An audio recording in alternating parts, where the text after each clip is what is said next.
નમસ્કાર, સીએનબીસી બજાર પર આપનું સ્વાગત છે અને આપ જોઈ રહ્યા છો પ્રોપર્ટી ગુરુ. હું છું જર્નાલ કંઠી.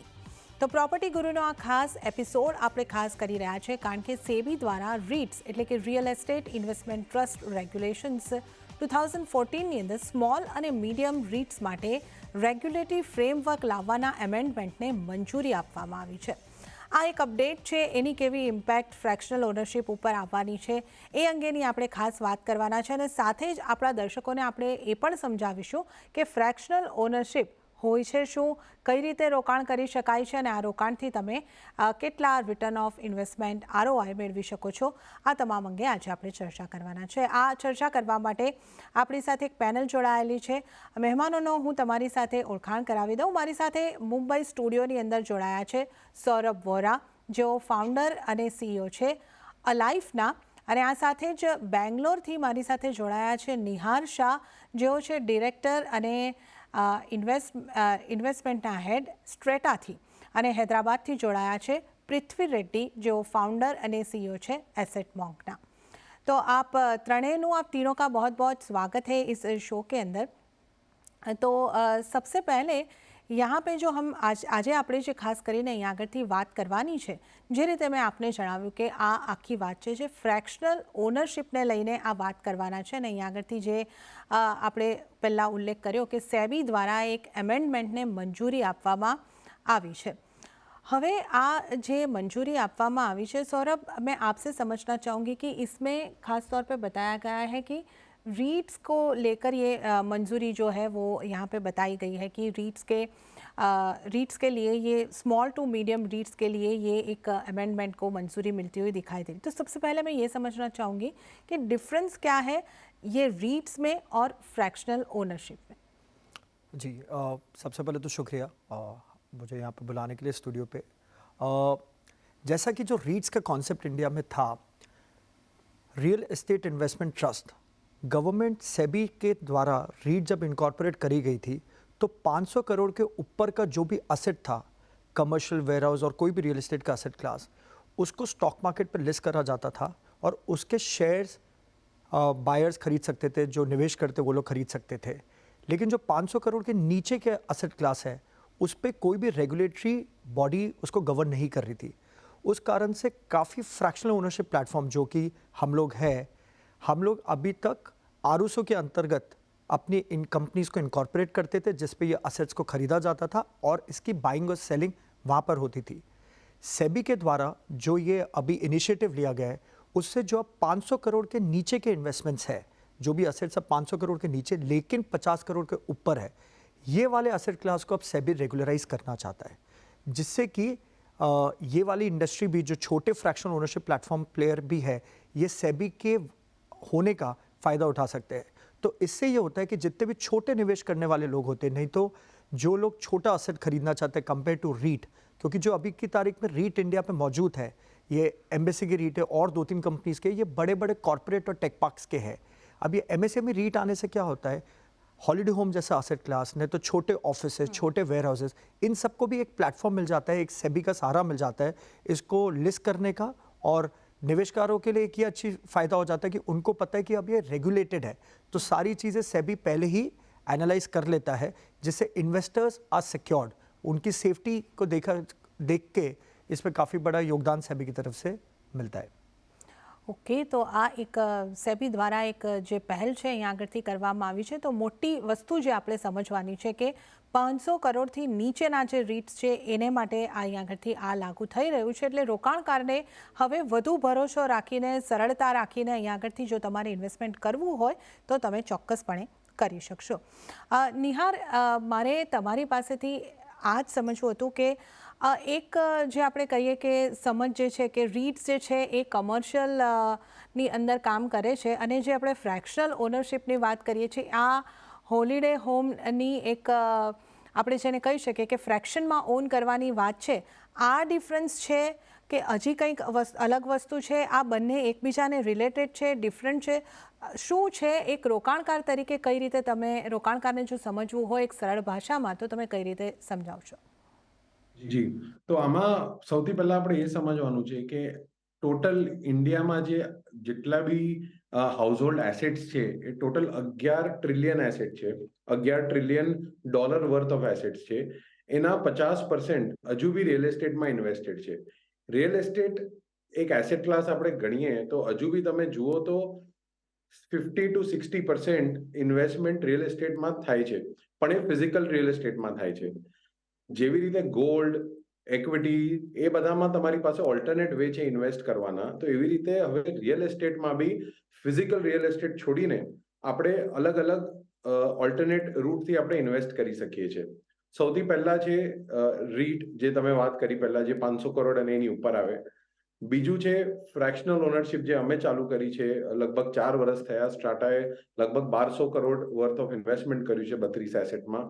તો આમાં આપણે 3-4 વસ્તુ સોલ્વ કરીએ છીએ. સૌથી પહેલા આપણે કહીએ છીએ કે એક્સેસિબિલિટી, એટલે કે જે કોર્પોરેટ કમર્શિયલ એસેટ્સ છે એ અત્યાર સુધી ખાલી મોટા ફંડ્સ ઇન્વેસ્ટ કરતા હતા, પણ individual investor, HNI investor, retail investor એ લોકોને ઇન્વેસ્ટ કરવાનું ઓપોર્ચ્યુનિટી નહોતું, કારણ કે ટિકિટ સાઇઝ વધારે હતી. તો આપણે આવા એસેટ્સ આપીએ છીએ જેમાં તમે વેરહાઉસિંગ કરી શકો, કમર્શિયલ રિયલ એસ્ટેટ કરી શકો, ડેટા સેન્ટર્સ કરી શકો, મેન્યુફેક્ચરિંગ કરી શકો. સૌરભની કંપની અલાઇવ જે હોલિડે હોમ્સ અને સેકન્ડ હોમ્સમાં ઇન્વેસ્ટ કરે છે એ કરી શકો છો.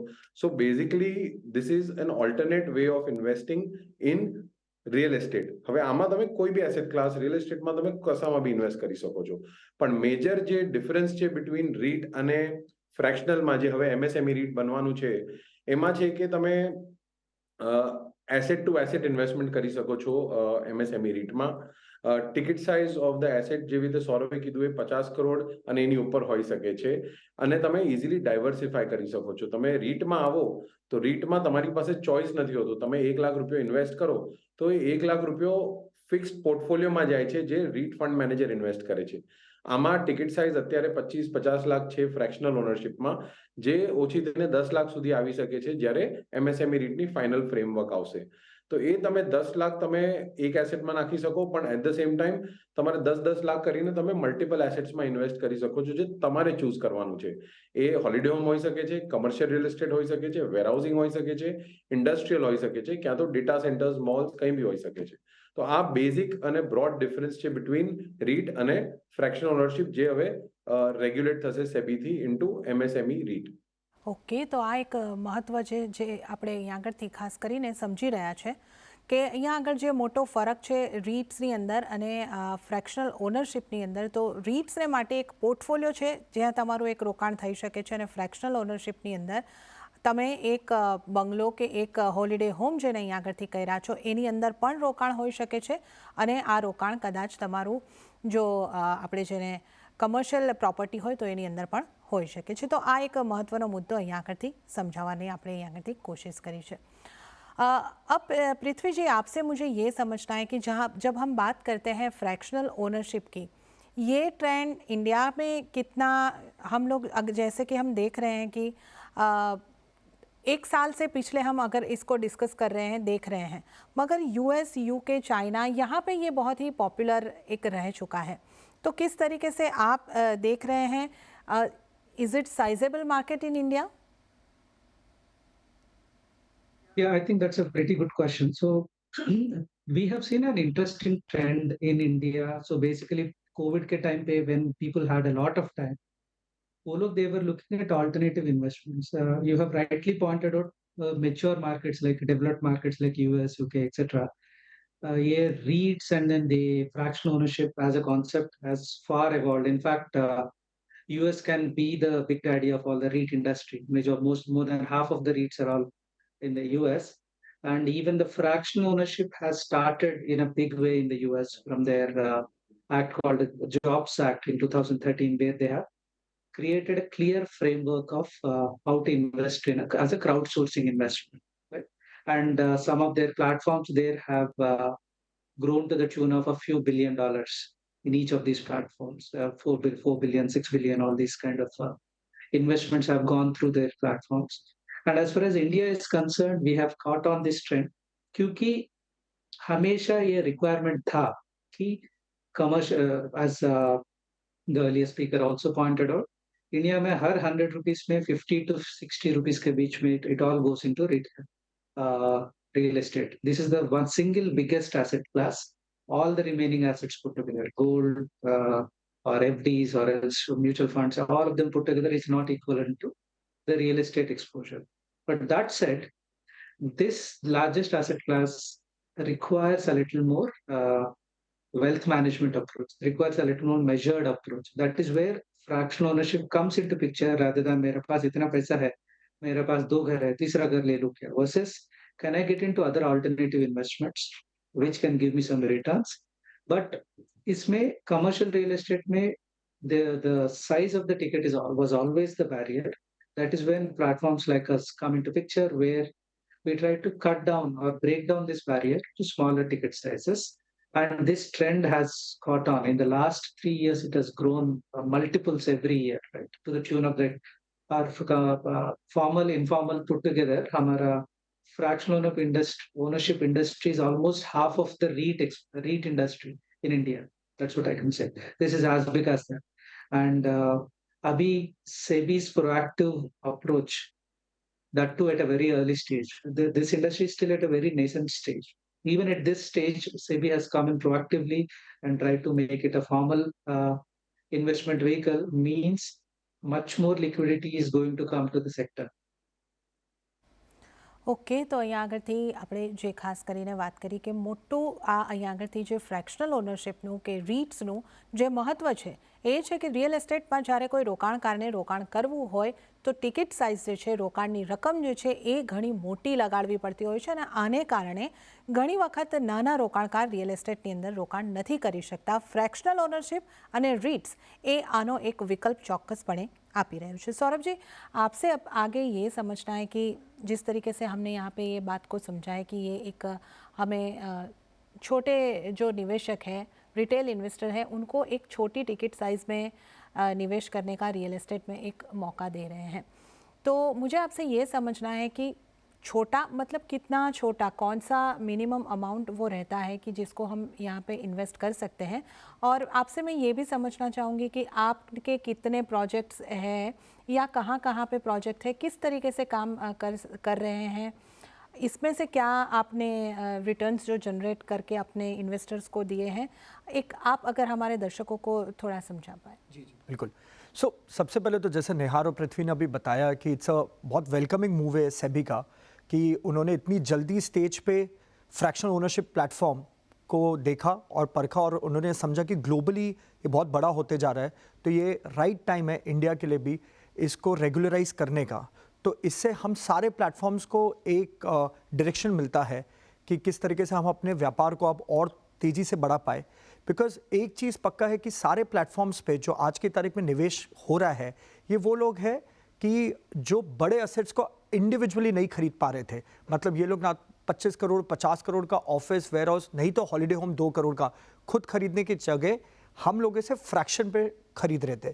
तो सबसे पहले तो सेबी का जो ये मूव है उससे ये सारे इन्वेस्टर्स को एक बहुत बड़ी सिक्योरिटी मिलती है कि अगर अब मुझे गोवा पे 2 करोड़ का विला भी खरीदना है और उसका निवेश मेरे लिए 20 लाख रुपए है, वो 20 लाख रुपए का इन्वेस्टमेंट भी सेबी के अंतर्गत हो रहा है, सेबी के रेगुलेशंस के अंतर्गत हो रहा है. तो ये एक बहुत बड़ा फ़ायदा है. ऑल्दो अभी मुझे लगता है ये एक ऐसा मिठाई का डब्बा नहीं तो एक ऐसा स्वीट बॉक्स है जो सेबी ने टेबल पर रख दिया है, but we all are waiting कि कब बॉक्स खुले और हमें डिटेल पता चले. जो कि मई 2023 पे इसका एक कंसल्टेशन पेपर आउट हुआ था, उस पर काफ़ी कुछ डिफाइंड है जिसमें मिनिमम इन्वेस्टमेंट सेबी ने 10 लाख रुपए की बात करी है. बट फाइनली उन्होंने क्या उसको 10 लाख रखा है, क्या उसको 5 लाख करा है, वो पता चलेगा जब डिटेल रेगुलेशन आ जाए. बट काफ़ी अच्छा ये मूव है. अब अपन बात करते हैं अलाइव की हमारी जर्नी की. तो पिछले 1 साल पे हमने करीबन 80 करोड़ रुपए के असेट्स एट मल्टीपल लोकेशंस बनाए हैं. सबसे बड़ा मार्केट हमारे लिए गोवा रहा है, फॉलोड बाय लोनावला, और तीसरा मार्केट है हमारे लिए अलीबाग. तो इन 3 मार्केट में हमारे अपार्टमेंट्स हैं, हमारे विलास है. हमारा मिनिमम इन्वेस्टमेंट साइज करीबन 10 लाख रुपए का ही है. एक बहुत अच्छा फैक्ट मैं आपको बताता हूँ, करीबन 10% लोग जो अलाइफ में अभी इन्वेस्ट कर रहे हैं, ये वो लोग हैं जिनका ये पहला रियल एस्टेट इन्वेस्टमेंट है. वो आज भी अपने रेंटेड घर पे रहते हैं, लेकिन वो 10 लाख रुपए का इन्वेस्टमेंट अलाइव के थ्रू करके अपना फर्स्ट रियल एस्टेट पोर्टफोलियो बना रहे हैं. तो मुझे लग रहा है सेबी के रेगुलेशन के बाद ये जो 10% का नंबर ये कहीं भी 35 से 50% के बीच पे जाएगा अलाइव के लिए भी, और मार्केट पे भी बाकी की कंपनीज के लिए भी, निहार की कंपनी के लिए और बाकी कंपनीज के लिए भी। एक्चुअली मार्केट पे जो पहला रियल एस्टेट इन्वेस्टमेंट है काफ़ी लोगों के लिए बढ़ेगा, और जो लोग अब तक इन्वेस्ट करते हैं इंडिया पे, जैसे अभी पैनलिस्ट भी कह रहे थे कि more than 50% investment real estate में होता है, इससे शायद नंबर 50% से बढ़ भी सकता है, क्योंकि एक उनको बड़े असेट्स पे छोटे इन्वेस्ट करके फायदा मिलेगा।